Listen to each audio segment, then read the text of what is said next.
Just because you can put everything on a bagel doesn't mean you should.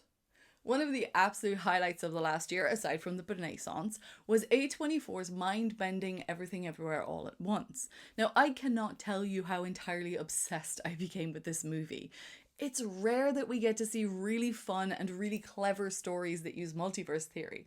But more than that, this movie brings us into the realm of quantum mechanics and the many worlds interpretation. This is science according to Everything Everywhere All at Once. Let's see what we can learn. Quantum mechanics is a set of mathematical tools that we use to describe the behaviors of really small things, so particles and atoms.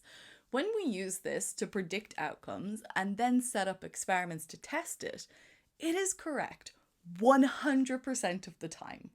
We know it works. However, we don't know why it works. Now, there are different interpretations of quantum mechanics, but this doesn't mean that it's like a free-for-all. It's not open to interpretation in the way that art might be. It actually comes down to something called the measurement problem. A simple question: what happens during a measurement? When a measurement is made, a quantum system seems to transition from a superposition of states to a definite state. The question of why and how this occurs leads to different interpretations. Does the wave function physically collapse when measured, or is there an alternative explanation? The many worlds interpretation might seem brain-bendingly wild, but it has been steadily gaining support in the physics community. Now, it was first formulated by Hugh Everett III in 1957, and it presents a radically different explanation to other interpretations. So instead of introducing randomness and wave function collapse, the many worlds interpretation maintains that all possible quantum events actually do occur, but in separate, non-communicating branches, or worlds. Quantum systems are described by a wave function, which is the sum of all possible states that a system can be in. Quantum particles exist in a superposition of all possible states until a measurement is made. Now, the Copenhagen interpretation, which is the most common and widely taught version, generally says that all possible outcomes exist at the same time, but when you take a measurement, one single outcome is determined. The many worlds interpretation says that instead of the wave function collapsing to a single outcome, all possible outcomes actually occur. The universe splits into multiple branches, each representing a different possible outcome of the measurement. This means that every possible outcome of a quantum event happens in its own separate universe or world. Observers, you and I, are also treated as quantum systems. We become entangled with the system, and so when the measurement is observed, we also branch into multiple copies, each perceiving a different outcome. But before you get excited about meeting your alternates, each world evolves independently, and it doesn't communicate or interact with the others. This makes it unfalsifiable. Basically, there is no experiment that we can conduct that will prove or disprove the existence of these other worlds. But what if you found a way to infiltrate them? Take a moment to think about how incredibly vast the universe is. In many worlds, the branching happens at the scale of quantum events. There is an astronomical number of particles interacting and undergoing quantum events at every moment. I can't even put a number on the amount of worlds that would be spawned. The worlds don't spawn because of choices you consciously make. It's because of the outcome of quantum measurements. So to change one small choice, say like choose tea instead of coffee, you'd have to jump through billions upon billions upon billions of worlds to reach just that one small difference.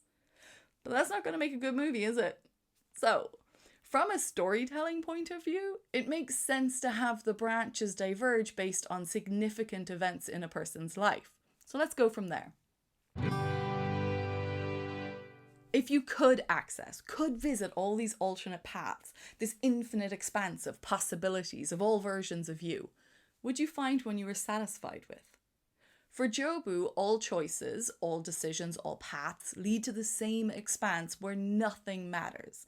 She wants to end the mundanity, so she puts everything on a bagel. A bagel that will allow her to truly become nothing. After all, if nothing matters, then why exist at all? Now, despite her nihilism, Jobu doesn't want to do this alone. She wants her mother at her side. So she searches through the vast multiverse looking for the Evelyn that can join her, the one that can learn to be everywhere and everything all at once. Our Evelyn, with every failed dream branching off into a successful universe for an alternate version of herself, is no good at any one thing, which makes her perfect for holding on to everything. So in the world of the movie, we have infinite parallel worlds that are the result of branches of choices. These worlds are spatially separated in some way, but the closer a world is, the more similar it is. So in the immediate region of Evelyn's multiverse tree, you have the version where she dies in the tax office, the version where her and Waymond are discussing divorce in the van, and then a bit further out, you have the version where she never went to America with Waymond. Further than that, we have hot dog fingers. Now, a side note here is what had to have happened for hot dog fingers to become an evolutionary advantage? Like, I can't figure out what world this would be, why it would happen. Truthfully, I don't care because it's hilarious. But moving on. In order to verse jump, they have these Bluetooth headsets that connects them through some futuristic technology to their multiverse tree. But in order to jump to another world, it requires a random act, something that has a low probability of occurring at that point in time. Now, the Alpha World people use an algorithm to determine which statistically improbable action will place Evelyn in a universe on the edge of a local cluster, and then they tell her what she needs to do. So, to break this down as far as I'm kind of understanding it, take the moment where she decided to go to America with Waymond. If we say that there was a 55% probability that she would go and a 45% probability that she wouldn't, then to access that spawned universe where she didn't go, she needs to complete a random act that would have an equal probability of occurring in that moment. Now, our new Evelyn, the one who stayed behind, has a probability value that she'll learn Kung Fu and a value that she won't, which creates another new branch. And as each potential future diverges and spawns, more and more universes being created, the probability of our Evelyn existing in that universe gets smaller and smaller. Now, if she wants to jump to one of her alternates, she needs to match the probability, which is why we have the tech guys calculating the distance of the jump, and then what random acts has an equal probability, so telling Deirdre that she loves her. When she loses contact with the tech guys, she's just taking chances, performing a random act and jumping to whichever alternate it leads to. So that's how we get hot dog hands, rakakuni, pizza sign, rocks. It's a bit like the infinite probability drive. Now, the thing about this verse jumping is that it's their consciousness that's jumping, not the physical being. So it seems that the movie is indicating some link between you and all the other versions of you, that your consciousness is somehow linked. And so if you have the technology, you can access another consciousness and gain all the knowledge, information, abilities of that person. Jobu and then Evelyn end up in a superposition state with all of their infinite alternates, flickering in and out of each one for moments of time. There is, of course, no scientific basis for this, and quantum mechanics does not imply any connection with alternate versions of yourself. Firstly, there is no evidence to suggest that the many worlds interpretation is the correct one. Secondly, there's no scientific basis for quantum consciousness, never mind any ideas that you could shift to another world. The many worlds interpretation explicitly says that each world evolves independently and does not communicate or interact with the others. The movie is just using a really cool idea in quantum mechanics, whether intentionally or not, to explore the human condition, and I loved it. It's clever, it's fun, sit back, relax, get lost in the multiverse, laugh, cry, cheer. Just don't take it too seriously from a science perspective. But I do want to end with a quick chat about the meaning of life. In this story, we're looking at philosophical ideas about the meaning of life and metaphysical ideas about reality. specifically existentialism, nihilism, optimism, and absurdism. Now, I don't spend a lot of time talking about philosophy or metaphysics, but there's a really great video by Wisecrack that I found really helpful, and I'll link it in the caption. Now, there are different philosophies or approaches to what the meaning of reality or life is. Some early existentialists thought that it was possible to know everything, but philosophers like Nietzsche felt that the true meaning of reality is unknowable, so trying to find meaning would always make you miserable. We see this through the movie. Joy as Jobu is able to comprehend everything, all of reality, and finds that it doesn't give her any greater sense of meaning. So she comes to the conclusion that life itself is meaningless, and this turns her into a nihilist. Everything gets washed away in a sea of every other possibility. Evelyn then is experiencing a form of existential crisis. She has spent years trying to create meaning to her life beyond the confines of her failures. She's stuck in this feeling that there should be something more. In some ways, she's accepting that she doesn't have a cosmic meaning to the universe.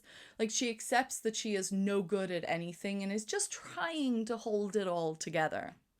Wayman then is an optimist. He views life as worth living, and whatever world he is in, it's the best of all possible outcomes. He's happy to spend his life just doing laundry with Evelyn. He doesn't require any higher meaning to his life other than making the best of the moment that he is in. The whole story then is wrapped up in absurdism, which is a philosophical contradiction between two ideals: that your individual life has meaning, coupled with the randomness and meaninglessness of life across the vast universe. The philosopher Camus said that you only have three options in this situation. You take your life, as Joy is trying to do. You take a leap of faith, so like bury yourself into some religion. Or you reconsider your desire for meaning and you embrace cosmic meaninglessness. You can have no meaning on a cosmic scale, which is true for all of us, but find meaning on an individual level. So in the end, while Evelyn struggles to be everything and Joy wants nothing, it's Waymond, sweet, gentle, optimistic Waymond, that helps Evelyn find a way to accept that we have no grand meaning, but individually, we can find happiness in the small fleeting moments where it all makes sense. In a multiverse of infinite possibilities, we can find joy in the little things that keep us together. I don't know. The only thing I do know is that we have to be kind. Thanks for watching. I'm Abby, I'm a physicist. This is my Nerd Zone. Welcome.